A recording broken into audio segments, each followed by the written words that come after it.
Hello everyone, मैं हूँ मेघा। स्वागत है आपका अपने कुकिंग चैनल वेजी वर्ल्ड में।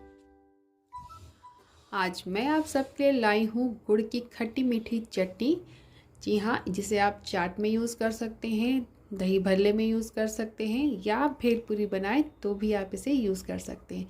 ये खाने में बेहद ही चटपटी भी होती है और मीठी भी होती है। तो चलिए देखते हैं इसे कैसे बनाना है। तो सबसे पहले आप कढ़ाई में लें थोड़ा सा तेल गर्म हो जाने पर आप उसमें डाल दें आधा चम्मच जीरा जब थोड़ा सा पक जाए तो आप उसमें डाल दीजिए कलौंजी के बीज, 1 चम्मच सौंफ। अब तड़का हमारा तैयार है तो अब हम इसमें डाल देंगे ½ लीटर पानी जब थोड़ा सा गर्म हो जाए तो आप इसमें डाल दें गुड़। मैंने यहाँ 3 मीडियम साइज़ के गुड़ लिए हैं। आप चाहें तो कम या ज़्यादा अपने हिसाब से रख सकते हैं। अगर आपको चटनी ज़्यादा बनानी है तो गुड़ आप ज़्यादा रख लीजिए। गर्म पानी में गुड़ बड़ी जल्दी ही पिघल जाएगा। ये देखिए। अब आप 1 कटोरी पानी में 3 चम्मच अमचूर पाउडर का एक घोल तैयार कर लें और इसे मिला दें उस गुड़ में जो अभी खौल रहा है। अब सभी चीज़ों को अच्छे से मिलाते हुए हमें इसे 10 से 15 मिनट तक ऐसे ही उबाल लेना है। आप जितना ठीक इसे रखना चाहते हैं तब तक आप इसे उबाल सकते हैं।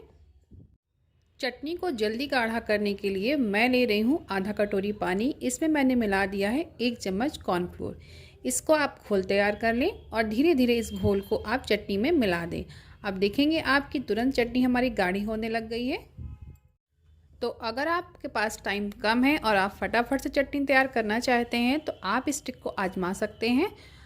अब हमें चटनी को थोड़ी देर खौला लेना है ताकि थोड़ी और गाढ़ी हो जाए। अब हम इसमें मिला देंगे मसालों में हम डालेंगे यहाँ सबसे पहले लाल मिर्च। ये मैंने आधा चम्मच ली है, आधा चम्मच गरम मसाला, आधा चम्मच कश्मीरी लाल मिर्च। इससे थोड़ा रंग अच्छा आ जाएगा हमारी चटनी का।